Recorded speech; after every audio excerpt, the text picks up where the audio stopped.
تطهيرا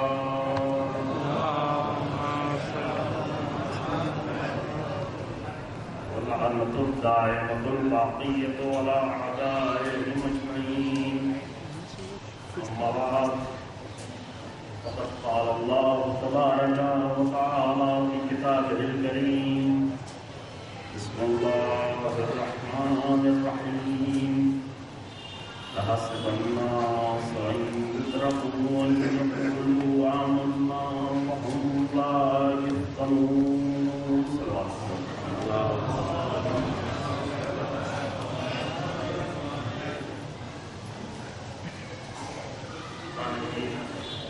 تیسواں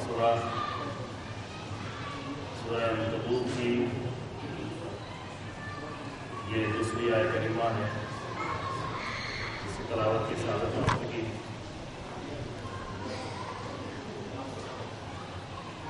اس آیت کا ترجمہ یہ ہے کہ کیا لوگوں نے یہ گمان کر رکھا ہے کہ ان کو اس حالت میں چھوڑ دیا جائے گا کہ وہ اپنے آپ کو کہیں کہ ہم مومن ہیں اور ان کا امتحان نہ لیا جائے. یعنی یہ گمان کرنا، یہ لفظ آپ سنتے رہتے ہیں حسبہ کے لفظ، لا تحسبن الذین قتلوا فی سبیل اللہ، یہ نہیں لگتی جس کا ترجمہ آپ بار بار سنیں. یعنی گمان بھی نہیں کرنا چاہیے، اس سے تصور بھی نہیں کریں، یہ سوچیں بھی نہیں کہ کوئی آگے کہے کہ ہم مومن ہیں، اپنے ایمان کا دعویٰ کرے، ایمان کی باتیں کرے اور اس کا امتحان نہ لیا جائے. قرآن کی یہ آیت عام طور سے ہمارے جو تصور ہمارے ذہن میں اس کے برعکس ہے. ہمارے ذہن میں عام طور سے تصور یہ ہوتا ہے کہ جو مومن ہو گیا ہے اس کے تو درجات بلند ہو گئے ہیں، اور اس کو کوئی مشکل نہیں ہوگی، اس کو کوئی پریشانی نہیں ہوگی. اگر کوئی اس کو مشکل آئے گی تو وہ آسانی سے حل کر دے گا، چٹکیاں بجا کر بہت ہی آسانی سے. اس کو پریشانی ہونا ہی نہیں چاہیے. تصور عام طور سے ہمارے ذہنوں میں ہوتا ہے اگر کسی کو کوئی تکلیف ہو جاتی ہے، کوئی پریشانی ہو جاتی ہے، کسی مشکل میں گرفتار ہوتا ہے، کسی امتحان میں اگر وہ ہوتا ہے تو بعض وقت یہ سوچنے لگتا ہے کہ کوئی گناہ کیا ہوگا، کوئی غلطی کی ہوگی، کوئی مشکل پیش آئی ہوگی. یعنی بالکل برعکس. جبکہ یہ بھی ہے روایات کے اعتبار سے کہ کبھی کبھی گناہوں کا کفارہ ہوتا ہے، لیکن وہ بھی ایک طرح کی آزمائش ہی ہوتی ہے. ہر ایک کے گناہ کا کفارہ نہیں ہوتا اس دنیا میں. ہر ایک انسان اگر گناہ کرے تو اس کو سختی میں نہیں مبتلا کیا جاتا کہ تمہارے گناہوں کا کفارہ ہو جائے. یہ بھی ان افراد کے لیے ہوتا ہے جو ایمان کے کسی درجے پہ ہو، جن کو خدا پاک کرنا چاہتا ہو، گناہوں سے محفوظ کرنا چاہتا ہو. لیکن یہ قرآن کی آیت بہت ہی واضح آیت، جس میں کوئی ترجمہ میں یا معنی میں یا تفسیر میں کوئی مشکل نہیں ہے، کوئی اختلاف نہیں ہے. بالکل واضح کہ کیا لوگوں نے یہ سوچ رکھا ہے، یہ گمان کر رکھا ہے کہ وہ اپنے آپ کو مومن کہیں، ان کو چھوڑ دیا جائے اپنے آپ کو مومن کہتے ہوئے کہ یہ مومن ہے، اور ان کا امتحان نہ لیا جائے.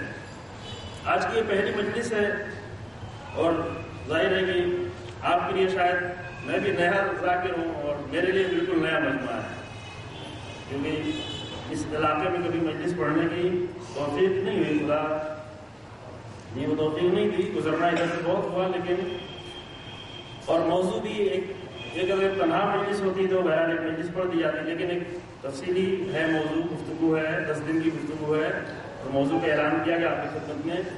لہٰذا آج کی پہلی مجلس میں تھوڑا سا موضوع کی وضاحت کرتے ہوئے اپنے آخری مسئلے تک، مرحلے تک پہنچنا چاہیں گے. موضوع کا جو اعلان کیا گیا وہ یہ ہے کہ امتحان اور تربیت الہی. یعنی اللہ انسانوں کی تربیت بہت سارے وسائل سے کرتا ہے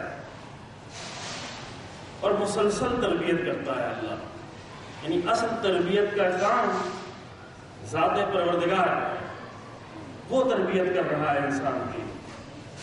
یہ جو آپ روزانہ نماز میں پڑھتے ہیں اور بار بار تاکید کی جا رہی ہے، کسی کی موت میں، کسی کے فاتح میں، کسی کے غم میں، مختلف مقامات پر مختلف مرحلے میں 10 مرتبہ 20 مرتبہ نمازوں میں، مستحبی نمازوں میں، ہر نماز میں کوئی بھی سورہ آپ پڑھیں اس کی آپ کو اجازت ہے، لیکن ایک سورہ پڑھنا ضروری ہے، کم سے کم 2 رکعتوں میں. اور دوسری تین تیسری اور چوتھی رکعت میں پڑھے تب بھی حرج نہیں ہے. بعض علماء کے بعض روایات کے اعتبار سے سورہ حمد پڑھنا زیادہ بہتر ہے اور بعض روایات کے اعتبار سے تسبیحات اربع پڑھنا زیادہ بہتر ہے. کیونکہ روایات میں اختلاف ہے، لیکن کم سے کم 2 رکعت میں ہر واجب نماز کی یا ہر مستحب نماز کی 2 رکعت میں سورہ حمد پڑھنا ہی پڑھنا انسان کو. اور سورہ حمد کا آغاز بسم اللہ کے بعد آیت یہ کہتی ہے الحمدللہ رب العالمین، عالمین کا رب، عالمین کا رب. بعض وقت یہ ہوتا ہے کہ ایک کلمہ بار بار سنتے چلے آتے ہیں اور اتنا زیادہ اس کلمے کو سنتے ہیں اور اتنا زیادہ اس کو ریپیٹ کرتے ہیں کہ آسانی سے اس لفظ کے پاس سے گزر جاتے ہیں، اس کی گہرائی میں جانے کی فرصت نہیں ہوتی کیونکہ بار بار آتا ہے. یہ ہوتا ہے عام طور سے انسان کی زندگی میں، جب کوئی چیز بار بار اس کے سامنے آئے، بار بار جو ہے اس کا سروکار ہو تو بہت ہی آسانی سے اور سرسری طور پر وہاں سے گزر جاتا ہے. ایسے اسلام کے بہت ہی اہم اور قیمتی کلمات ہیں اور بہت گہرائیاں اس کے اندر پائی جاتی ہیں، لیکن چونکہ بہت زیادہ ہم استعمال کر رہے ہوتے ہیں لہٰذا کبھی کبھی وہ لفظ ہم استعمال کر کے چلے جاتے ہیں، اس کے معنی کی طرف بھی متوجہ نہیں ہوتے. یہ بہت زیادہ ہوتا ہے یہاں کی ہماری نمازوں میں، معنی کی طرف متوجہ نہیں ہوتے. سورہ تو چھوڑیں، دوسرے کلمات چھوڑیں، تسبیح چھوڑیں جو تسبیحات پڑھتے ہیں رکوع میں سجدوں میں، اس کو چھوڑیں. حتیٰ کہ جب نیت کر رہے ہوتے ہیں، یہ بہت ہی عجیب مرحلہ ہے. یعنی جب انسان نیت کر رہا ہوتا ہے، نیت کرتے وقت لفظوں کو دہرا دیتا ہے لیکن اس کے معنی کی طرف کا متوجہ ہو پاتا ہے. یہ دیکھا ہے ہماری زندگیوں میں تجربہ ہر ایک کے سامنے ہو. لفظ جو ہے زبان سے دہرا دیا اور کسی نے اگر زبان سے نہیں دہرایا تو کسی نے آواز کے ساتھ دہرایا، کسی نے آواز کے ساتھ نہیں تو الفاظ کو زبان پر دہرانے کی کوشش کی، اگر زبان کے ساتھ نہیں دہرایا تو دل میں دہرایا، لیکن وہ لفظ دہرا رہے ہوتے ہیں. توجہ فرمائیں بہت. یعنی نماز کا سب سے اہم مرحلہ اور سب سے اہم وہ نقطہ کہ جہاں سے نماز کا آغاز ہو رہا ہے اور انسان ایک وادی سے نکل کر دوسری وادی میں داخل ہو رہا ہے، ایک دنیا سے نکل کر دوسری دنیا میں جا رہا ہے. دنیا بالکل بدل جاتی ہے. ایسی دنیا نہیں کہ یہیں پہ ہم چٹائی پہ کھڑے ہوئے ہیں، یہیں پہ ہم مسلح پہ کھڑے ہوئے ہیں، نہیں، یہ جسم ہمارا کھڑا ہوا ہے لیکن یہ انسان ایک دوسری وادی میں ایک دوسری دنیا میں پہنچ رہا ہے، لیکن وہ نہیں پہنچ پاتا کیونکہ صرف لفظ دہرا رہا ہوتا ہے. توجہ فرمائیں، صرف انسان لفظ دہرا رہا ہوتا ہے، یا زبان سے یا دل میں.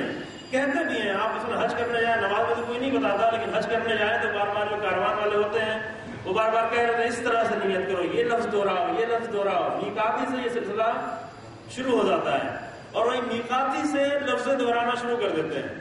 اسی لیے شروع سے آخر تک، پورا آخر تک حج کر کے انجام دے کے چلے آتے ہیں، لیکن حج پورا انجام دینے کے بعد اگر آ کر ٹٹولے اپنے اندر کچھ ہوا تو کوئی تبدیلی نظر نہیں آتی. کیوں؟ اس لیے کہ لفظ دہرائے تھی، صرف لفظیں پڑھی تھی. حج کے پاس، کعبے کے پاس کھڑے ہو کر بیت الحرام میں، مسجد حرام میں، منا میں، عرفہ میں، مشعر میں، جہاں جہاں گئے لفظوں سے سروکار تھا. یعنی دین ہمارا لفظوں والا دین تھا. جو کچھ کر کے آئے لفظ سے، لگا وہاں سے جو واپس آئے تو کیا لے کے آئے؟ کچھ نہیں. یہی کہ ہمارا سامان کچھ کم لے کے گئے تھے، وہاں سے 2-4 بیگ اور خریدا، کچھ سامان زیادہ خریدا، کچھ چین کی، جاپان کی، امریکن کمپنیوں کو فائدہ ہوا اور واپس آئے. جبکہ حج یہ کہتا ہے کہ حج کر کے واپس پلٹنے والا، اگر یہ انسان حج ابراہیمی انجام دے رہا ہے، توجہ فرمائیں، اگر ابراہیمی حج انجام دے رہا ہے تو جیسے ہی حج کر کے پلٹا ہے یہ انسان اس طرح سے ہے جیسے ابھی اپنی ماں کے شکم سے متولد ہوا. پاکیزہ انسان، طاہر انسان، نہ صرف طاہر بلکہ مطہر. اب یہ آ کر پاک کرنا شروع کرے گا. جہاں بیٹھے گا لوگوں کو پاک کرے گا، جہاں بولے گا لوگوں کو پاک کرے گا. کہا جاتا ہے نا کہ حج سے آئے تو لوگ ملنے کے لیے جائیں، وہ بھی اپنے حج کی داستان کو بیان کرے، یا زیارت کر کے آئے تو زیارت کے واقعات کو بیان کرے. یہ اس لیے نہیں ہے کہ آئے ہیں تاکہ کچھ برکت اس کے جسم میں کچھ برکت لگی ہوئی ہے، جو کہ وہ کعبے کو چوم کے آیا ہے، کعبے کو چھو کے آیا ہے، برکت اس کے جسم سے چپکی ہوئی ہے اور ہم جا کے اس کے ہاتھ کو بوسہ کریں گے تو برکت ہماری طرف آ جائے گی. وہ ہاتھ کی برکت نہیں ہے، اصل برکت یہ ہے کہ وہ جو بول رہا ہے، اب حج کر کے جو واپس پلٹا ہے، جو ایک عمل انجام دے رہا ہے، اس کا عمل مختلف ہو گیا ہے، کیونکہ یہ طواف کر کے آیا ہے، خدا کے گھر کا طواف کر کے آیا ہے۔ دیکھیں ابھی آپ یہاں پہ نماز پڑھتے ہیں، ضروری ہے کہ قبلے کی طرف رخ ہو، واجب ہے۔ اگر عمدن جان بوجھ کر آپ نے قبلے کی طرف رخ نہیں ہوا، اگر احتمال بھی ہے تب بھی اگر سفر کر رہے ہیں اور نہیں معلوم قبلہ کدھر، تو ہر سمت میں نماز پڑھیں، کیونکہ ضروری ہے کہ نماز کا رخ قبلے کی طرف ہو۔ دعائیں پڑھتے ہیں، کوشش ہوتی ہے، ضروری نہیں ہے لیکن کوشش ہوتی ہے قبلے کی طرف بیٹھ کے دعا پڑھیں۔ قرآن پڑھ رہے ہوتے ہیں، دل چاہتا ہے، کوشش کرتے ہیں کہ قبلے کی طرف بیٹھ کے قرآن پڑھیں، اور بہت سارے کام کرتے ہیں قبلے کی طرف۔ بہت سارے کام ایسے بھی بتائے گئے کہ وہ کام قبلے کی طرف آپ نہ کریں کیونکہ قبلہ محترم ہے، لیکن جب آپ قبلے کے پاس پہنچے، کعبے کے پاس، اب کیا کرنا ہے آپ کو؟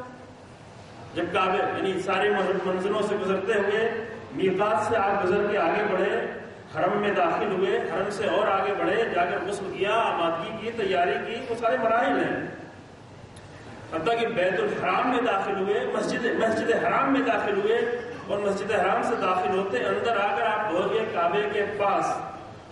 ابھی آپ کو طواف کرنا ہے۔ یہ طواف آپ کیا کریں، کیسے کریں؟ کہ ساری زندگی، مثلا ابھی ہماری عمر مثلا 37-38 سال ہے، کسی کی عمر 50 سال ہو، 60 سال ہو، 60 سال وہ اپنا ہر دینی عمل جو بھی انجام دے رہا تھا، اس کی کوشش تھی کہ رخ قبلے کی طرف، قبلہ محترم تھا۔ لیکن اب یہ جو کعبے کے پاس آ گیا، اب اسے کیا کرنا ہے؟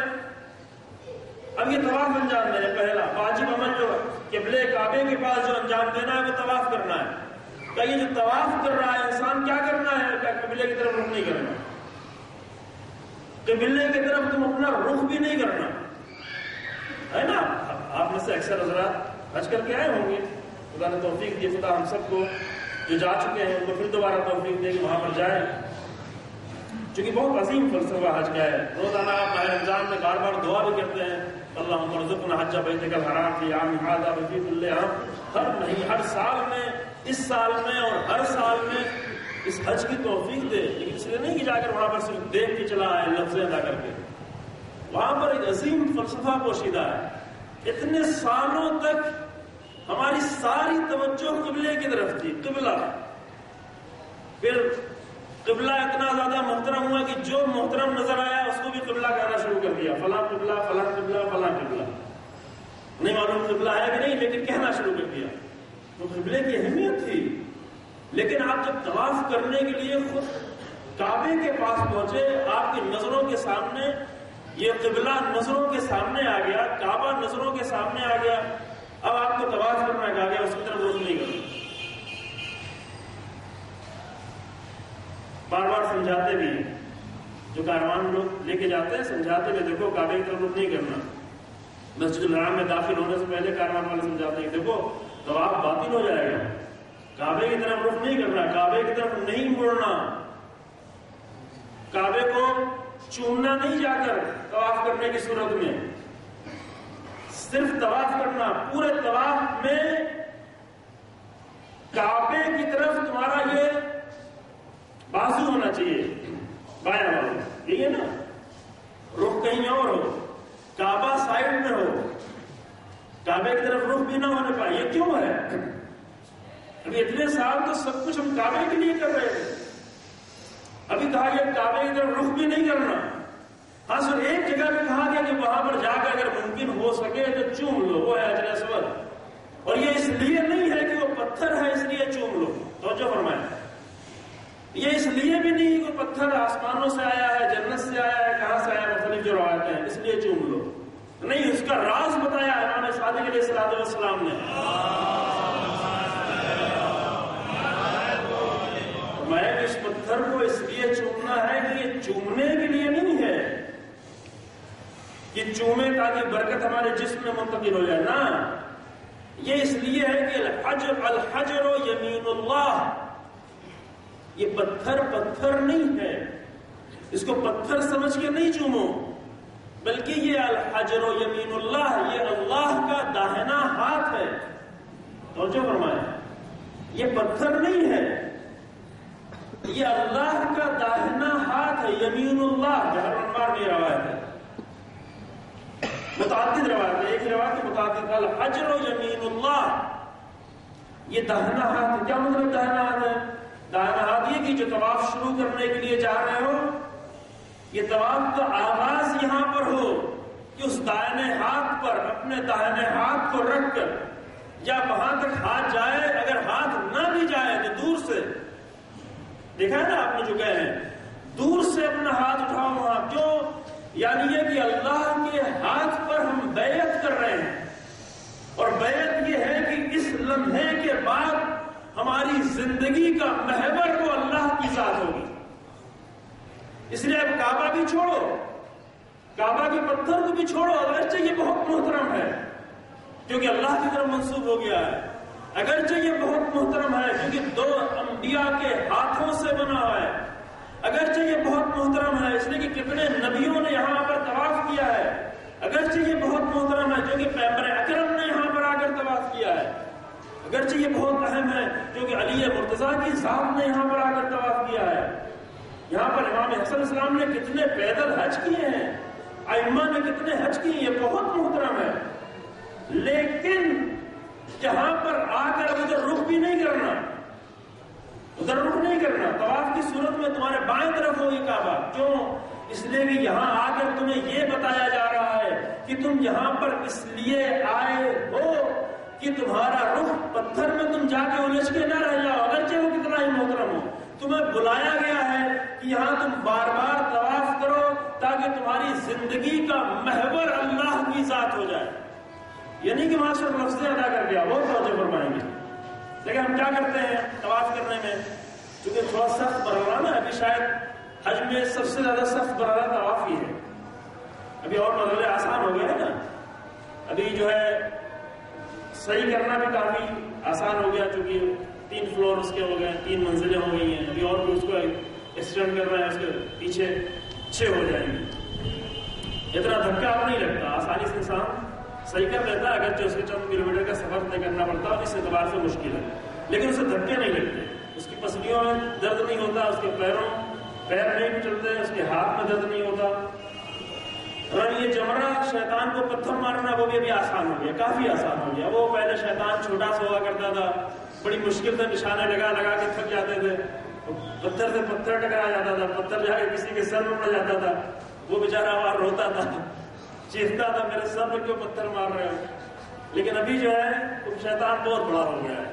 کئی 20 میٹر کا شیطان، اس 20 میٹر کے شیطان کو مارنا، پتھر مارنا آسان ہو گیا ہے، کافی آسان ہے، وہ بھی 2 منزلیں ہیں، اوپر بھی جا کے مارے، نیچے بھی جا کے مارے، تو پہلے سے بہت مر جاتے تھے، ہر سال سنتے ہوں گے جو بزرگ لوگ ہیں، ہر سال 20 25 40 50 60 70 مر جاتے تھے لوگ، لیکن ابھی 2-3 سالوں سے یہ خبر نہیں سن رہے ہیں کیونکہ آسان ہو گیا ہے، لیکن ابھی ایک مرحلہ تھوڑا سخت ہے، وہ کیا ہے طواف، خاص کر ہمارے لیے زیادہ سخت ہے، کیونکہ ہمارے یہاں حکم یہ ہے کہ آپ کو مقام ابراہیم کے اندر طواف کرنا ہے، بہت مشکل سے بعض لوگوں کو چھوٹ دی گئی، اگر بہت سخت، بہت ہی مشکل مرحلہ ہو، بہت ہی مجبوری ہو، بعض اب الگ الگ فتاویٰ ہیں اور کوئی اس میں ہم بحث میں نہیں پڑھنا چاہ رہے ہیں، لیکن مراجع نے بہت آخری مرحلے میں چھوٹ دی ہے، یہاں پہ کوشش کرتے ہیں کہ اچھے جوان لوگ بھی، اچھی صحت کے لوگ بھی، وہ بھی جائیں اور اپنے آپ کو مجبور سمجھ کے وہ باہر طواف کرنا شروع کر دیں، ہے نا، جبکہ بعض فتاویٰ تو بہت سخت ہے، امام خمینی رحمۃ اللہ علیہ کا اتنا سخت ہے کہ اگر مثلا ضعیف ہے، نامحرم بھی اسے اٹھا کے طواف کرائے، پھر بھی کوشش یہ ہو کہ مقام ابراہیم کے اندر طواف کرے، تو اندر طواف کرنے کا مسئلہ یہ ہے کہ وہاں دھکے لگیں گے، وہاں چوٹ آئے گی، اور کبھی بہت تیز چوٹ آتی ہے، اور طواف کرتے کرتے یہ انگلیاں جو ہے اس قدر کو چلتی ہے کہ شاید 10 دن تک بعض لوگوں کی جو اپنا تجربہ ہے شاید 1 مہینے تک بعد میں اس میں خون ہی نہیں دوڑتا، وہ سن پڑی رہتی ہے، اس میں جان نہیں رہ جاتی، جو زیادہ طواف کرتے ہیں طواف کرنے کے لیے کہا گیا کہ بعض روایتوں میں 365 مرتبہ طواف کیا جائے، روایتیں بہت ہے طواف کے لیے، زیادہ سے زیادہ طواف کیا جائے، یہ نہیں کہ جا کر 3 مرتبہ طواف کیا، ایک عمرے کا طواف کیا اور ایک واجب طواف کیا اور پھر ایک جو ہے آخر میں طواف ہے، آخر طواف الوداع کر کے جو ہے وہاں سے واپس چلے آئے کہ چلو بھائی وہ مرحلہ طے ہو گیا. نہیں، روایت میں کہ زیادہ سے زیادہ طواف کرے. کیوں اتنا زیادہ تاکید ہے؟ اس لیے نہیں یہ تاکید ہے کہ پتھر کے گرد گھوم رہا ہے، اگرچہ یہ بہت محترم اعتراض کیا. یہ اتنی تاکید اس لیے ہے کہ زیادہ سے زیادہ بار بار جب بھی فرصت ہو طواف کریں، نماز پڑھیں، پھر آ کر طواف کریں، پھر کچھ کریں، پھر آ کر پھر جان پیدا ہو، پھر آ کر طواف کریں، جتنا ممکن ہو سکے طواف کریں. کیوں؟ اس لیے کہ تاکہ یہاں پر یہ زندگی کی عادت بن جائے، یہیں پر یہ عادت بن جائے. یہ عادت بنانے کے لیے بلایا ہی گیا تھا کہ ابھی تک جو تم زندگی گزار رہے تھے، تمہاری زندگی کا محور کچھ اور تھا، مرکز. محور سمجھ رہے ہیں نا سب؟ اب بعض ابھی اردو لفظ استعمال کرنا بھی مشکل ہو رہا ہے. محور تمہارا زندگی کا کچھ اور تھا. تم نے کسی چیز کو اپنی زندگی کا محور بنایا تھا اور اسی کے گرد گھوم رہے تھے. ساری زندگی ہر انسان کے لیے یہ ہے. ہر انسان نے اپنی زندگی کا کچھ محور بنایا ہے، اس کے گرد گھوم رہا ہے. صبح شام دن رات آیا گیا اٹھا سوچ رہا ہے. نماز میں بھی آیا تو وہی محور ہی کے گرد سوچ رہا ہے. پڑھ رہا ہے نماز، لفظ نماز کی ادا کر رہا ہے. پڑھ رہا ہے سورہ حمد، پڑھ رہا ہے سورہ توحید، پڑھ رہا ہے تسبیح، پڑھ رہا ہے کچھ اور، لیکن ذہن اسی محور کے گرد گھوم رہا ہوتا ہے. تو جو ہمارے محور سے چھٹکارا نہیں ہے. کچھ بنا، کسی نے کچھ بنایا، کسی نے کچھ بنایا، کسی نے اقتدار بنایا، کسی نے شہرت بنایا، کسی نے مال بنایا، کسی نے دکان بنایا، کسی نے شہوات کو بنایا، شہوتوں کو. عجب عجب محور انسان کی زندگی کے ہیں. ان انسان نے طرح طرح کے محور بنا کر اسی کے گرد گھومنا شروع کر دیا. جہاں بلایا گیا کہ بار بار تم یہاں پر آ کر طواف کرو تاکہ تمہاری زندگی کا محور تبدیل ہو جائے. یہ بہت اہم ہوتا ہے. اس لیے سجدہ کر کے، بیعت کر کے، آغاز یہاں سے کرو، بیعت کرو پہلے. الحجر یمین اللہ، اللہ کے داہنے ہاتھ پر بیعت کرو کہ یہاں سے ہماری زندگی کا محور تبدیل ہونے جا رہا ہے. اور اگر یہ محور تبدیل ہو گیا، اب وہ انسان نہیں ہوتا ہے کہ ماں کے شکم سے متولد. یہ 60 سال کا بچہ، 60 سال 70 سال کا بالکل نیا جنم کیا ہوا بچہ، یعنی اتنا پاکیزہ بچہ، یہ کب ہوتا ہے؟ یہ اس وقت ہوتا ہے کہ لفظوں سے باہر نکلے. توجہ فرمائیں، لفظوں سے باہر نکلے. لے کے جاتا نا یہاں سے دعاؤں کی کتاب، اور وہاں دعاؤں کی کتاب میں صرف لفظیں طے کر رہے ہیں، لفظیں پڑھ رہے ہوتے ہیں. کتنی لفظ پڑھی، اس دعا کو کتنی بار پڑھا، کتنے ہزار بار پڑھا، کتنے 100 بار پڑھا، لیکن جو کچھ کر رہے تھے وہ لفظ ادا ہو رہا تھا. تھوڑی دیر کے لیے اس کے اندر نہیں داخل ہوئے. یہ لفظ نہیں دے گی، لفظ کچھ بھی نہیں دے پائے گا. بہت دے گا تو آخر میں جا کر وہاں ثواب اور جنت، یہ وہ بات میں بیان ہوگا کہ ثواب اور جنت فلسفہ نہیں ہے. اللہ نہیں دیتا ہے بہت سے لوگوں کو، لیکن حج نہیں مل پایا. ایک شخص آیا امام زین العابدین علیہ السلام کے پاس، یہ روایت تفصیلی روایت ہے، شاید آپ لوگوں نے سنی بھی ہو، یہاں پڑھنا بھی نہیں، صرف اشارہ کرنا وہاں پر. شبلی اس کا نام ہے، روایت منسوب امام کی طرف. کہا کہ میں حج کر کے آیا ہوں. بیان کیا آتے حج کر کے ملنے کے لیے. امام نے ایک ایک حج کے مرحلے کو اٹھایا، پوچھا کہ تم میقات میں تھے تو تمہاری نیت کیا تھی؟ تم جب غسل کر رہے تھے تو تمہاری یہ نیت تھی یا نہیں تھی؟ توجہ فرمائیں، یعنی جب تم غسل کر رہے تھے تو تمہاری یہ نیت تھی کہ نہیں کہ تم توبہ کے پانی سے غسل کر رہے ہو؟ نہیں، میری نیت نہیں تھی. کہا تو جب تم احرام پہن رہے تھے تو تمہاری یہ نیت تھی کہ نہیں تھی جو تم لباس اتار رہے ہو وہ گناہ کے لباس کو اتار رہے ہو، طہارت کے لباس کو پہن رہے ہو؟ کہا نہیں، یہ میری نیت نہیں تھی. پھر ایک ایک آخر تک، بہت لمبی 1.5 صفحے کی روایت ہے، تفصیل سے ایک ایک مرحلے کو امام نے پوچھا. جب سارا مرحلہ اس نے بیان کیا، نہیں میں تو یہ کام کر رہا تھا، نیت بھی لفظوں سے ادا کر رہا تھا کہ میں میقات کر رہا ہوں قربت اللہ، یہ کر رہا ہوں قربت اللہ، طواف کر رہا ہوں قربت اللہ، لیکن نیت یہ میری نہیں تھی. تو امام نے کہا کہ ماں حججتا، تو نے حج ہی نہیں کیا، تو نے حج ہی نہیں کیا، تیرا حج نہیں ہوا. تو وہ آدمی سمجھدار، اس نے کہا مولا یہ تو ہمارے یہاں کمی رہ گئی، حج نہیں ہوا. اس کے جبران کے لیے کیا مناسب لفظ ہے، یعنی وہ جو کمی رہ گئی ہے اس کمی کو پورا کرنے کے لیے ہم کیا کریں، کیا خرچ کریں، کیا صدقہ دیں، کیا خیرات کریں، تاکہ وہ ہمارا حج جو ناقص حج ہے وہ سمجھ رہا تھا، امام نے کہا کہ تو نے حج ہی نہیں کیا، وہی سمجھ رہا تھا میرا حج ناقص ہے، اور اس ناقص حج میں کچھ اور لا کے ڈال دے تاکہ یہ حج جو ہے مکمل ہو جائے. وہ یہ پوچھ رہا تھا، یہ سوال کر رہا تھا کہ کچھ بتائیں، کوئی راستہ اس میں بتائیں، کوئی رائے حل بتائیں. امام نے سامنے پہاڑ کی طرف اشارہ کیا، کہا کہ اس پہاڑ کے برابر بھی تو سونا راہ خدا میں خیرات کرے تب بھی تجھے حج نہیں مل پائے گا، تیرا حج نہیں ہوا.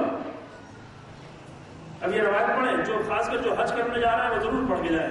شبلی کی روایت موجود ہے کتابوں میں، نیٹ پہ موجود ہے، نیٹ کے ذریعے سے بھی آسانی سے بہت سی چیزیں حاصل کی جا سکتی ہیں. کہا کہ تم نے حج نہیں کیا، تیرا حج نہیں ہوا. کہا پھر کیا کریں؟ کہا اس کا کوئی بھی رائے حل نہیں ہے. کہا پھر مولا آپ اتنی دعا میرے لیے کر دیں کہ 1 سال اور زندگی مل جائے، 1 سال میں زندہ رہوں تاکہ ان اسرار اور ان فلسفوں کے ساتھ اور ان سیکریٹس کے ساتھ جا کر میں دوبارہ حج کروں. چونکہ اسے معلوم ہو گیا ہے وہ اب صرف جا کر لفظیں نہیں ادا کرے گا. ایک دین میں ایک بہت بڑی مشکل، میں اس مسئلے کو بیان نہیں کرنا چاہ رہا، تھوڑا دور ہو گیا موضوع سے، لیکن اہم تھا. لہذا دین کی اور دینداری کی ایک بہت بڑی مشکل ہے یہ کہ ہم انسان آتا تو ہے، دیدار تو ہے، یہ دیداروں کی بات ہو رہی ہے، ان کی بات نہیں ہو رہی جو عاشور سے 1 دن کے دیدار ہیں.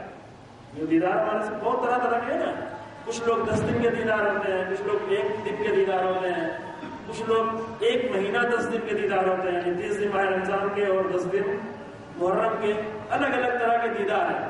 یہ ان کی بات نہیں ہے، یہ ان کی بات ہو رہی جو مکمل دیداری کر رہے ہیں، کوشش کرتے ہیں ہم دیداری کے ماحول میں رہیں. ان کی ایک بہت بڑی مشکل یہ ہے کہ وہ آ کر اپنے آپ کو لفظوں میں الجھائے ہوئے ہوتے ہیں. جو کچھ دینداری کے نام پہ کر رہے ہوتے ہیں وہ لفظ ادا کر رہے ہوتے ہیں، لفظ میں پھنسے ہوتے ہیں، پھنسے ہوئے ہیں لفظ. ایک ہمارے معاشرے کی اس میں مشکل ہے، اس کی وجہ یہ ہے کہ ہمیں ایک تو عربی نہیں آتی، یہ ہماری کمی ہے. یعنی ہمارے ہندو پاک اور بعض دوسری جگہوں مسلمان جو ہیں، یہ مشکل ایسی جو ابھی تقریباً ناقابل حل نظر آ رہی ہے، اس کو کوئی سولوشن نظر نہیں آ رہا ہے. مطلب ڈھونڈنا چاہیے بزرگوں کو، علماء کو، مجتہدین کو، تمام امت مسلمہ کے لیڈروں کو اس مشکل کی تلاش کرنی ہے. کیا کہ جو ہمارے دین کی زبان ہے، جو ہمارے دین کی زبان ہے، جس زبان میں ہمارے ائمہ نے 20 نہیں بلکہ لاکھوں کی تعداد میں حدیثیں بیان کی، حدیث حکمتیں بیان کی ہیں، نور، وہ زبان سے محروم ہے، زبان سے وہ محروم ہے. یہ نقص ہے، یہ بہت بڑا، بہت پرانا نقص. آج کی بات نہیں کر رہا، آپ کے سامنے نہیں بات کر رہا، یہ پورے عالم اسلام کا بہت بڑا نقص ہے. یہ پوری امت مسلمہ کا آج کا نہیں، سال ہر سال کا بہت بڑا نقص ہے کہ دین کی زبان نہیں حاصل کر پائے، محروم رہ گئے، مسلمان محروم رہ گئے. بعض ملکوں میں ہوا، انہوں نے اچھا کیا، مثلا دین جو ہے وہ مصر پہنچا، مصر والوں نے اپنی زبان چھوڑی اور عربی اختیار کی. دین الجزائر پہنچا، الجزائر والوں نے اپنی زبان بھی رکھی لیکن عربی سیکھ لی. دین سوڈان پہنچا، افریقہ ملکوں میں، انہوں نے اپنی زبان بھی رکھی لیکن ساتھ ساتھ میں سب عربی بھی جان گئے. بہت سے ملکوں میں اور دیگر ممالک میں، لیکن بہت سے ملکوں میں یہ دین پہنچا لیکن دین کی زبان وہاں پر نہیں محفوظ ہو پائی. یہ ایک بڑا نقص. اس نقص کی وجہ سے ایک مشکل یہ ہوتی ہے کہ چونکہ ہمیں زبان ہی نہیں آتی تو ہم کیا سمجھے مانا اس کے. لیکن اگر پورا دین نہیں سمجھ پا رہے ہیں تو وہ جو نمازیں پڑھ رہے ہیں، جو روزانہ لفظ استعمال کر رہے ہیں، اس کے معنی اگر معلوم نہیں ہوتے ہیں تو وہاں بھی اگر معنی معلوم بھی ہے تو وہاں بھی دینداروں کی ایک مشکل یہ ہے کہ وہ صرف اپنے آپ کو اسی لفظ کے اندر نہیں داخل ہونے دیتے، لفظ کے باہر رہتے ہیں، لفظ کو دیکھ رہے ہوتے ہیں، لفظ کو دہرا رہے ہوتے ہیں، لفظ کو دل میں دہرا رہے ہوتے ہیں، حتیٰ کہ نیت کے وقت توجہ فرمائیں، نیت کر رہے ہیں اور نیت میں بھی صرف لفظ دہرا رہے ہیں، یا زبان سے یا دل سے. نتیجہ کیا ہوگا؟ نتیجہ پوری نماز تمام ہو گئی، جس حالت میں مسجد کے اندر داخل ہوا تھا اسی حالت میں مسجد کے باہر نکل گیا انسان. کوئی فرق نہیں آیا، ذرا برابر تبدیلی نہیں آئی. جبکہ حدیثیں کیا کہتی ہیں؟ حدیثیں کہتی ہیں کہ نہیں، یہ نماز تبدیلی کی نماز سفر ہے، یہ معراج تک کا سفر طے کراتی ہے انسان کو. معراج المومن ہے، کہاں تک کا سفر؟ معراج تک کا سفر. اور اسی لیے جب نماز پڑھ کے نماز تمام ہوتی ہے وہ سلام کرتا ہے، اپنے اوپر بھی سلام کرتا ہے، دوسرے مومنین پر بھی سلام کرتا ہے. السلام علینا، خود ہم پر سلام ہو، والا عباد اللہ الصالحین، مومنین پر سلام ہو. آنکھوں سے اشارہ کرنے کے تھوڑا سا گردن بھی گھما سکتا ہے، مستحب بھی ہے. ابھی جو ہے بعض چیزیں ایسی نا کہ وہ اہل سنت کرنے لگے ہم اس کو سمجھتے ہیں کہ وہ بالکل ہی غلط ہے. ان کے یہاں بھی ہے جو چیزیں ہم کرنے لگے ہیں وہ سمجھتے ہیں وہ بالکل غلط ہے، جبکہ یہ بیچ میں فاصلے ڈالے گئے ہیں.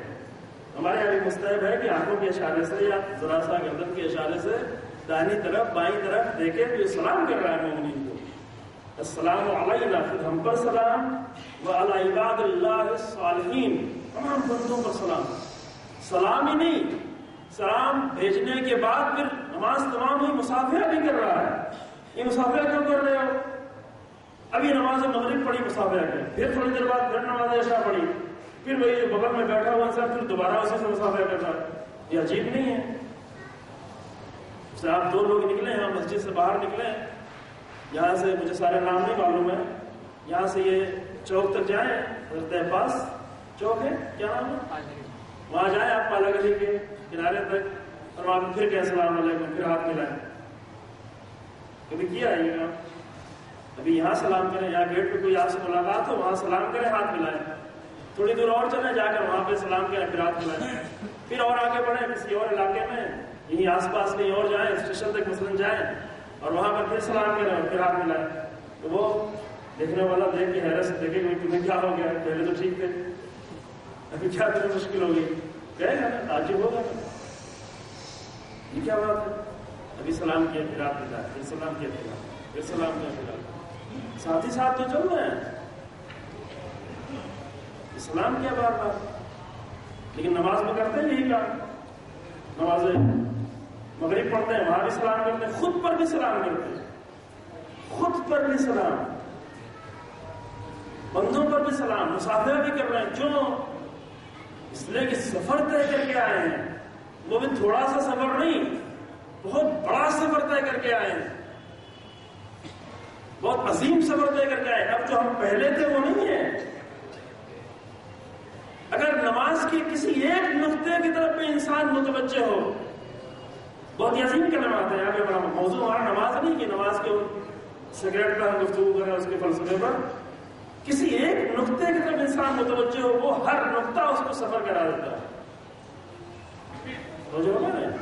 اگر وہ کہہ رہے سمع اللہ لمن حمدہ تو مستحب ہے، لیکن یہی چیز جو ہے انسان کو سفر کرا دیتی ہے. اگر وہ لفظ نہیں ادا کر رہا ہو، اگر وہ یہ واقعاً کہہ رہا ہو کہ پروردگار تو سن رہا ہے جو میں تیری حمد کر رہا ہوں، یعنی پروردگار کو اپنے سامنے دیکھ رہا ہے، میرے پروردگار یہ جو میں نے تیری حمد کی تو نے سن لیا اس حمد کو.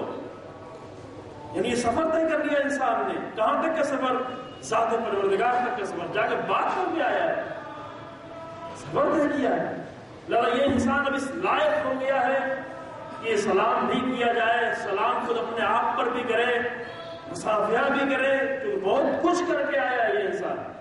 لیکن اگر صرف لفظ ادا کرتا رہا یہ شروع سے آخر تک، یہ مشکل.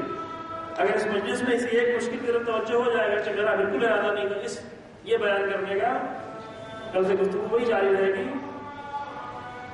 اگر صرف ایک مشکل کی طرف انسان متوجہ ہو جائے کہ دینداری کی ایک عظیم مشکل، ایک بڑی مشکل یہ ہے کہ انسان اپنے آپ کو لفظوں میں الجھائے رہتا ہے.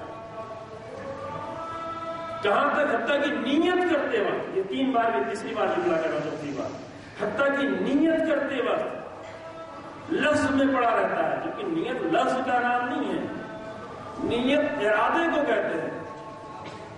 ارادہ کرنا یعنی کیا؟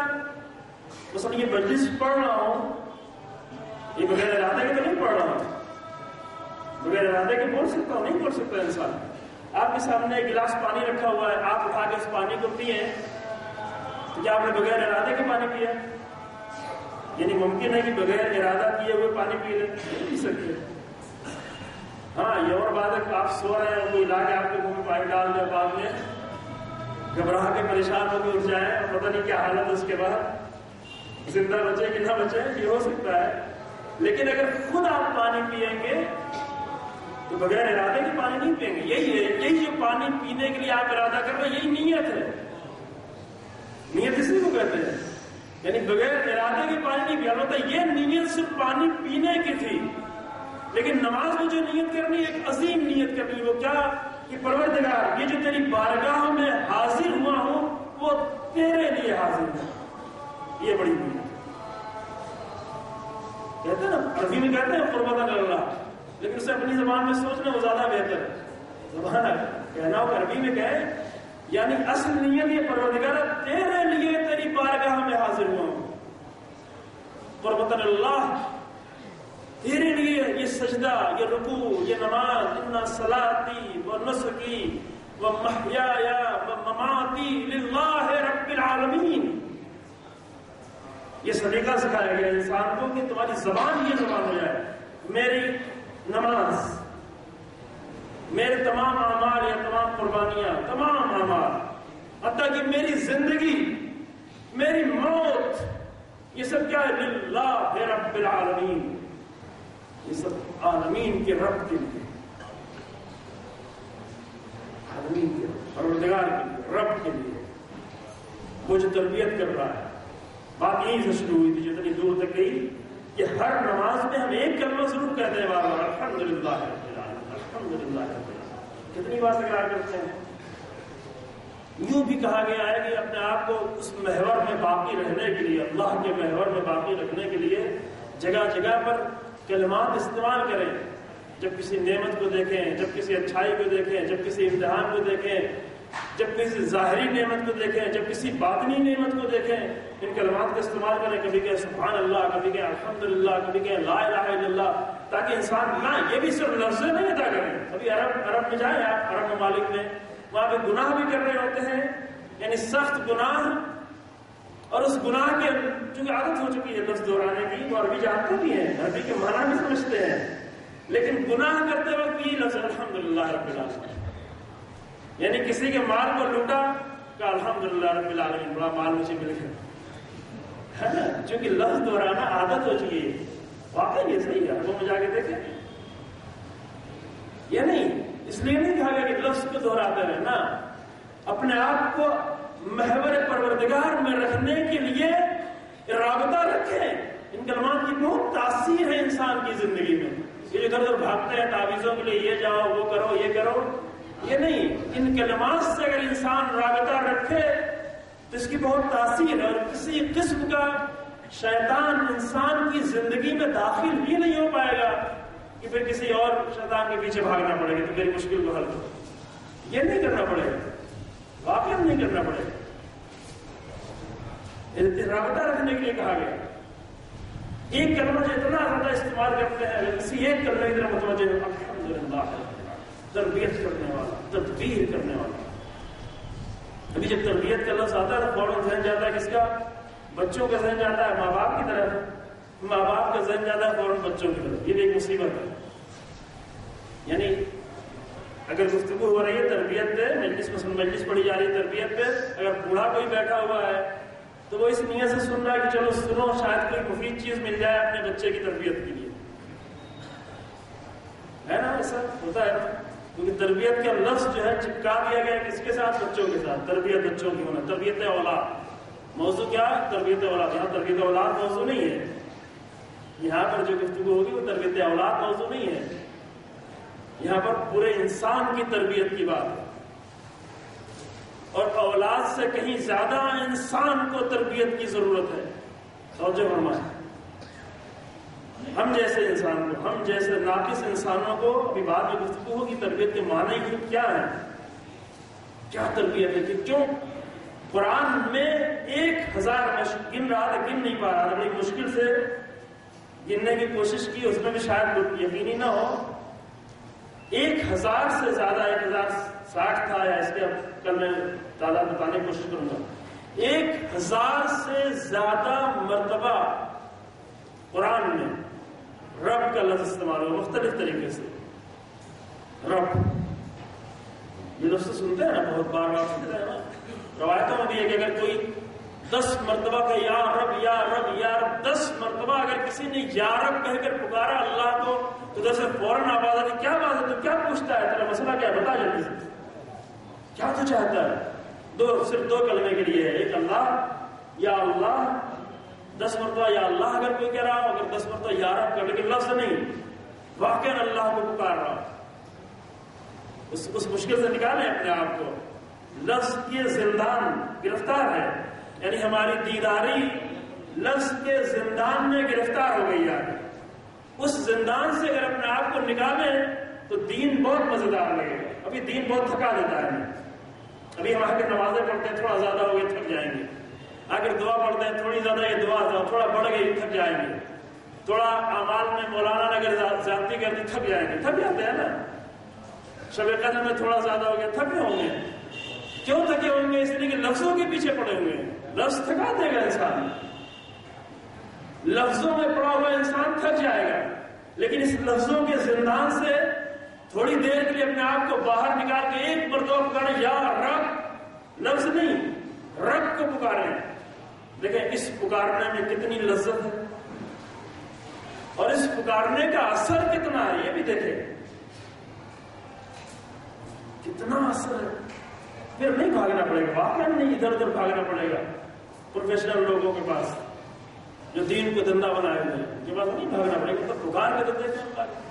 قرآن کہتا ہے کہ وَإِذَا سَأَلَكَ عِبَادِي أَنِّي فَإِنِّي قَرِيبٌ أُجِيبُ دَعْوَةَ الدَّاعِ إِذَا دَعَانِ۔ جب میرا بندہ میرے بارے میں تم سے پوچھے اے نبی، تو یہ بھی نہیں کہا قرآن میں قل، قرآن میں جگہ جگہ قل آیا، اے رسول کہہ دو، اے رسول کہہ دو، اے رسول کہہ دو، لیکن یہاں قل بھی ہٹا دیا، عجیب ہے یار، سنیے نہیں آیا وَإِذَا سَأَلَكَ عِبَادِي أَنِّي، جب میرا بندہ میرے بارے میں آ کر پوچھے فَإِنِّي قریب، تو میں قریب ہوں، قل بھی نہیں، یہ بھی نہیں ہے رسول تم کہو نا، کچھ نہیں، رسول سے بھی نہیں کچھ کہا۔ پوچھنے والا اگر رسول سے پوچھ رہا ہے کہ رب کون ہے، قرآن کہہ رہا ہے کہ کچھ نہیں، رسول تم بھی درمیان سے ہٹو، فَإِنِّي قَرِيبٌ أُجِيبُ دَعْوَةَ الدَّاعِ إِذَا دَعَانِ، میں اپنے پکارنے والوں کی پکار کو سن رہا ہوں، اور صرف سن رہا ہوں بلکہ اس کا جواب دے رہا ہوں، جواب دے رہا ہوں۔ لیکن کب یہ ہوگا؟ لفظ کے زندان سے باہر نکلنے کے بعد۔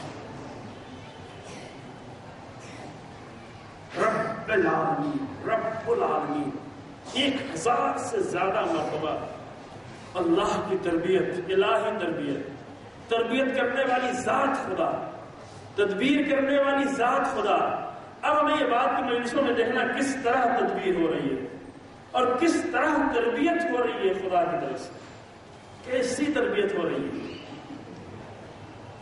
لیکن ابھی پہلے مجلس سے یہ وعدہ کر رہے ہیں کہ جو باتیں ہوں گی وہ لفظوں سے تھوڑا آگے بڑھنے باتیں ہیں، اتنا اگر آمادہ ہو کہ آپ آئیں گے تو ہمیں تھوڑا گفتگو کرنے میں آسانی ہو جائے گی انشاءاللہ۔ تدبیر کر رہا ہے، ایک لفظ، کبھی کبھی ایک دعا، کبھی کبھی ایک کلمہ، کبھی کبھی ایک آواز، کبھی کبھی ایک صدا انسان کی پوری زندگی کی تربیت کر دیتی ہے۔ کبھی کبھی ایک دعا، اور حتیٰ کہ کبھی کبھی ایک بد دعا جو ظاہراً بد دعا ہے لیکن اس نے تربیت کر دی انسان کی۔ یاد آیا آپ کو جب آ کر نظام فرش پہ ہاتھ ڈالا، ہاتھ ڈالنے والا بھی معمولی انسان نہیں تھا، ہاتھ پکڑ لیا، وہاں پر ایک بد دعا ہے، بد دعا کی شکل میں، سگلت کا امک، تیری ماں تیرے غم میں بیٹھے، تیری ماں تیرے غم میں بیٹھے۔ لیکن اس ایک بد دعا میں چونکہ امام ہے، امام انسانوں کے نفس کو پہچان رہا ہے کہ کہاں پر ضرب لگائی جائے کس انسان کی ہدایت ہو جائے۔ کبھی کسی کو حدیث سنا کر ہدایت کی جاتی ہے، کبھی کسی کو خطبہ دے کر ہدایت کی جاتی ہے، کبھی کسی کے لیے دعا کر کے ہدایت کی جاتی ہے، لیکن یہ بھی ممکن ہے کہ انسان کو ایک بد دعا کی جائے اور اس کی ہدایت ہو جائے۔ لیکن ہاں بد دعا ایسی کہ جس میں ایک ماں کی یاد آ جائے، کیونکہ اس ماں کا نام بہت محترم ہے، یہی کہا کہ آپ کی ماں، آپ نے میری ماں نے کہا لیکن آپ کی ماں، اس کا جواب کیا ہوگا؟ یہی نقطہ تھا، یہی ضرب لگی تھی امام نفس شناس امام، اس نے یہی ضرب لگائی تھی، یہی ضرب، یہ ضرب تھی، یہ مار تھی، یہ بدعا تھی، یہ سخت جملہ تھا، یہ غیرتدار عرب سپہ سالار کے لیے بہت ہی سخت جملہ تھا، لیکن یہی جملہ اس کی زندگی بھر کی تربیت کا سبب بن گیا۔ تربیت ہو گئی۔ تربیت کے کلمے کو بہت محدود نہ کریں کہ انشاءاللہ بیان کیا جائے گا، بہت محدود کیا ہے تربیت کے کلمے۔ تربیت ہو گئی، اور ایسی تربیت ہو گئی کہ وہ کردار قیامت تک کے انسانوں کی تربیت کرتا رہے۔ صرف اس کی تربیت نہیں ہوئی، صرف حر کی تربیت نہیں ہو گئی، نہیں، یہ نام اتنا عظیم بن گیا کہ قیامت تک کے انسانوں کی تربیت کا سامان فراہم کرتا رہے۔ ایک شبد اور ایک بددعا کا کلمہ۔ تربیت اس طرح بھی ہوتی ہے، کبھی ایک سوال تربیت کر دیتا ہے، بہت سے لوگوں کی تربیت کر دیتا ہے، ہماری بھی تربیت کر رہا ہے۔ شب عاشور نے پوچھا کہ کیف الموت عندک، کس سے پوچھا کس سے؟ ایک بہت ہی چھوٹے سے نوجوان، اسے کیا کہیں، نوجوان کہیں کہ بچہ کہیں کہ اس کے کردار کو دیکھ کے جوان کہیں، بعض مشکل ہو جاتی ہے۔ عمر تو 13 سال ہے، 13 سال کے انسان کو بچے ہی کہا جاتا ہے، لیکن کیا کہیں اس کو؟ ایک سوال کیا، لیکن یہ سوال قیامت تک تربیت بن گیا۔ تربیت کر رہا ہے، ہماری تربیت کر رہا ہے، آپ کی تربیت کر رہا ہے، انسانوں کی تربیت کر رہا ہے۔ وہاں جو لوگ موجود تھے ان کی بھی تربیت ہو رہی تھی۔ ایک 13 سال کے بچے سے سوال کیا، کیف الموت عندک۔ تربیت کا یہ نقطہ ہے کہ کبھی کبھی ایک سوال بھی کر لیں کسی سے، وہ سوال ہی انسان کی تربیت کر لیں۔ موت کیسے ہے تمہارے نزدیک؟ جواب اس سے کیا ہوگا؟ یہ بچے کے ذہن سے پوچھیں، 13 سال کے بچے کے ذہن سے کہ کیا جواب دے گا اس کا؟ جو امنگ ہے، جو شوق ہے، جو عشق شہادت ہے اس بچے کے دل میں، اس کو کن لفظوں میں ظاہر کرے؟ اور آپ جا کے دنیا کے لٹریچر میں ڈھونڈیں، بہت ساری زبانیں ہیں دنیا میں، ایک دو زبان تو نہیں، ہزاروں کی تعداد میں، 2100 تقریباً زبانیں ہیں۔ زبانوں میں، اتنی زبانوں میں جا کر جس زبان جس کو آتی ہے جا کر ڈھونڈے، موت کے لیے اتنا اچھا کلمہ، اتنا پیارا موت کے لیے۔ اور اس گھرانے میں بہت سے کلمے ہیں موت کے لیے، شاید بعد میں کچھ پڑھے جائیں۔ اس پورے گھرانے میں موت کے لیے اتنے خوبصورت الفاظ استعمال کیے ہیں، امیر المومنین علیہ السلام سے لے کر آخر تک، خطبوں سے لے کر، کوفے کی مسجد کے خطبے سے لے کر شام کے دربار کے خطبے تک موت کے لیے بہت ہی حسین کلمات استعمال ہوئے۔ لیکن وہ عظیم لوگ تھے۔ یہاں ایک 13 سال کا بچہ سامنے کھڑا ہوا ہے، اس سے پوچھا جا رہا موت تیرے نزدیک کیسی ہے؟ کیا جواب؟ کیسے اپنے اس دل کے تاثر کو ظاہر کرے؟ عرب میں سب سے بہترین چیز غذا جو ہوتی تھی شہد ہوتی۔ ابھی اپنے زمانے کے بچوں کو اگر کہیں تو شاید بہت سے بچے شہد نہ بھی کھائیں، ان کو مشکل ہو۔ امیر المومنین علیہ السلام کی اپنے ایک نامے میں 45 نمبر مکتوب ہے، اس میں اپنے ایک گورنر کو، جب اس نے گورنر میں ایک غلطی جو کی تھی، جو ہمارے اعتبار سے اور ہمارے ہم سب کے اعتبار سے کوئی غلطی نہیں تھی، بالکل نارمل چیز تھی، لیکن امیر المومنین علیہ السلام کی نظر میں بہت بڑی غلطی تھی، لہذا بہت بڑا سا خط لکھا اس کو، معمولی صحابی بھی نہیں تھا، بہت عظیم صحابی عثمان ابن حنیف۔ غلطی اس کی کیا تھی؟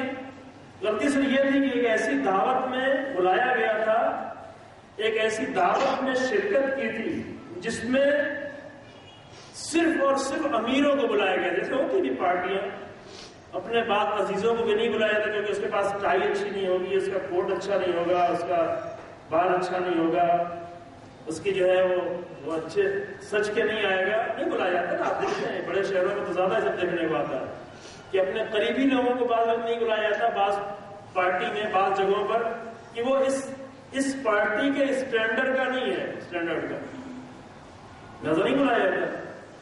ادھر اس گورنر کو بھی ایک ایسی پارٹی میں بلایا گیا بہت ہی اسٹینڈرڈ لوگ کو بلایا گیا تھا، غریبوں کو نہیں بلایا گیا تھا. وہاں پہ گورنر اس کو بلایا گیا. اس دعوت میں صرف شرکت کرنے کے جرم میں، جو ہمارے نزدیک کوئی جرم نہیں ہے، لیکن علی بن ابی طالب کے نزدیک اتنا بڑا جرم تھا کہ بہت بڑا سا خط لکھا، وہ خط نہج البلاغہ میں موجود ہے، اور پورا خط مجھے نہیں پڑھنا، صرف ایک جملہ. اس خط میں یہ لکھا کہ تم اپنے امام کو نہیں دیکھتے، اگر تمہارا امام چاہتا تو وہ بھی گندم کی روٹی اور شہد کھا سکتا تھا. وہ وہی کلمہ سے بتانا چاہ رہا ہوں، ایک کلمہ یہ شہد.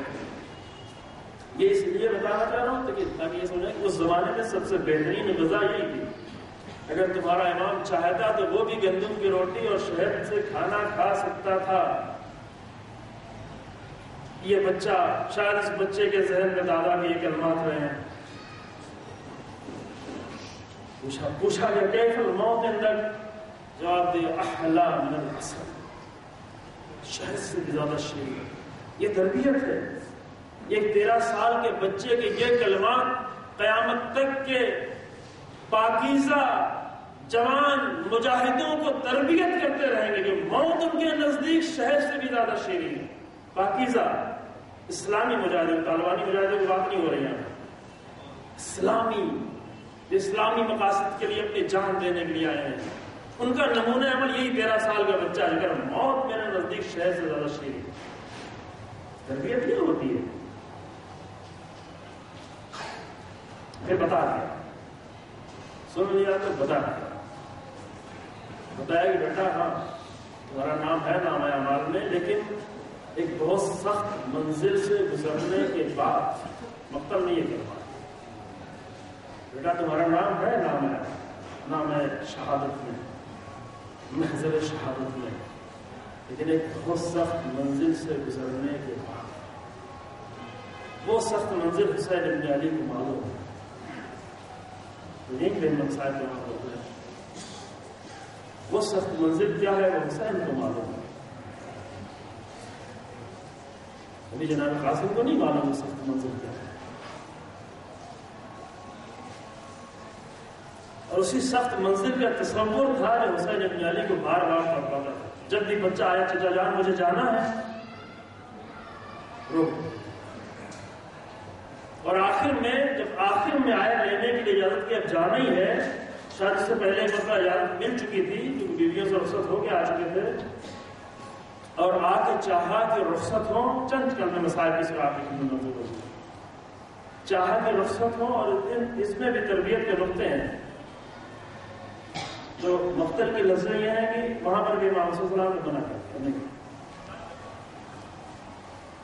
منع کر اپنے جوان بیٹے کو جب مقتل میں بھیجنا ہوا تو خود ہی فرمایا تقدم ولدی، میرے لال آگے بڑھو. بلا یہ تقدم ولدی، میرے لال آگے بڑھو.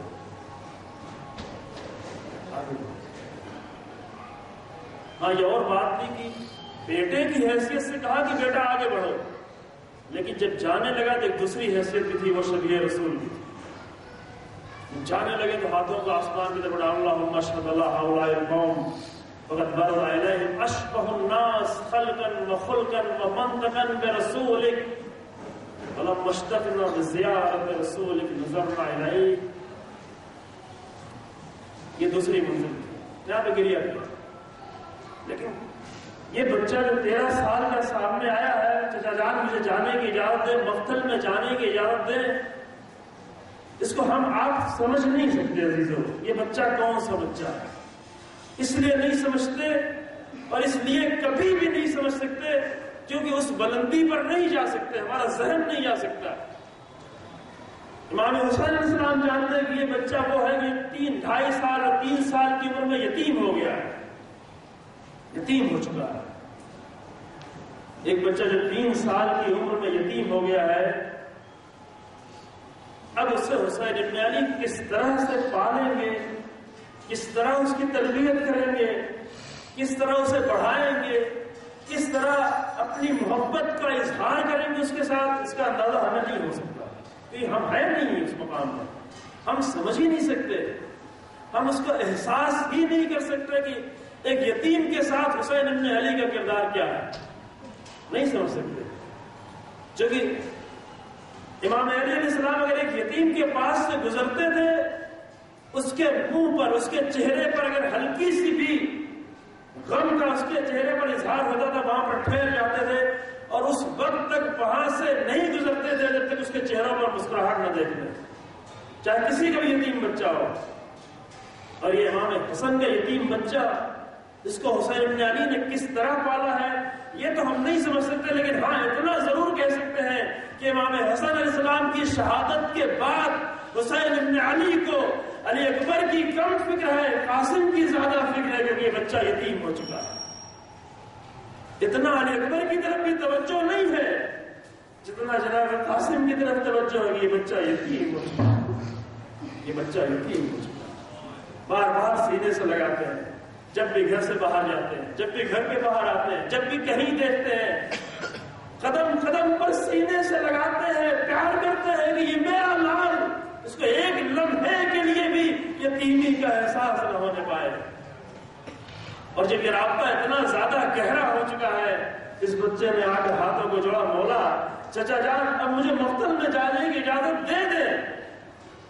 کہا نہیں بیٹا نہیں، اب مقتل میں جملے یہ ہیں، فلم یزل یقبل یدیہ ورجلیہ حتی یاذن اللہ، یہ تمام مقتل ایک نہیں، تمام مقتل میں یہی جملہ ہے کہ وہ 13 سال کا بچہ، اس نے ہاتھ کو پکڑا، امام رسول علیہ السلام کے ہاتھ کو پکڑ لیا اور ہاتھ کو پکڑ کر چومنا شروع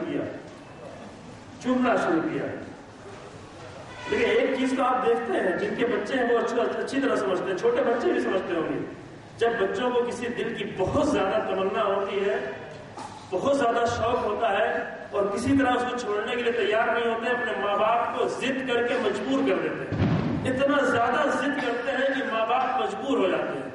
یہاں پہ ضد کا کلمہ تو میں استعمال نہیں کروں گا، کیونکہ ضد کا کلمہ اچھا نہیں ہے، لیکن شوق شہادت اتنا زیادہ ہے اس 13 سال کے بچے میں کہ آ کر حسین ابن علی کے ہاتھ کو پکڑا اور پکڑ کر چومنا شروع کیا۔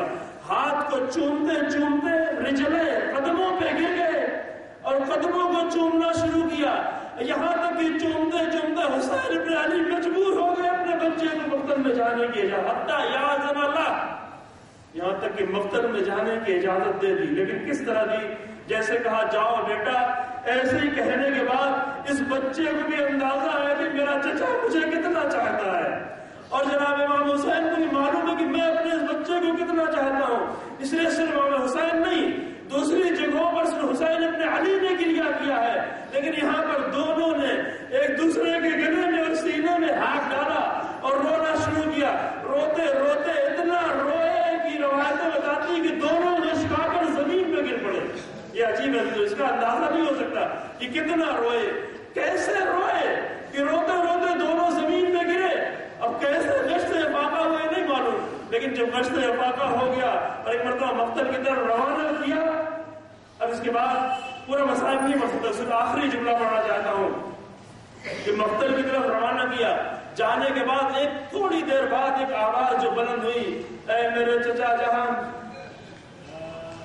اے میرے چچا میری مدد کو آئے، کیونکہ منزل بہت سخت تھی اور وہی سخت منزل تھی جس کے لیے شب عاشور حسین نے کہا کہ میرے لال تمہاری شہادت تو ہوگی، لیکن ایک سخت منزل سے گزرنے کے بعد وہ ساری سخت منزل عزیز عام دنوں میں بیان کرنا مشکل ہے، صرف محرم کے عاشور کے دنوں میں مسائل ہو پاتے ہیں۔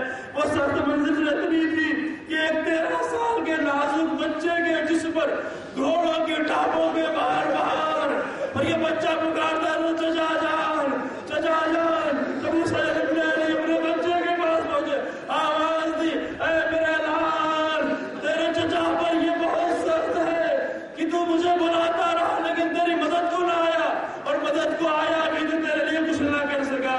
یہ کہتے کہتے دم ٹوٹ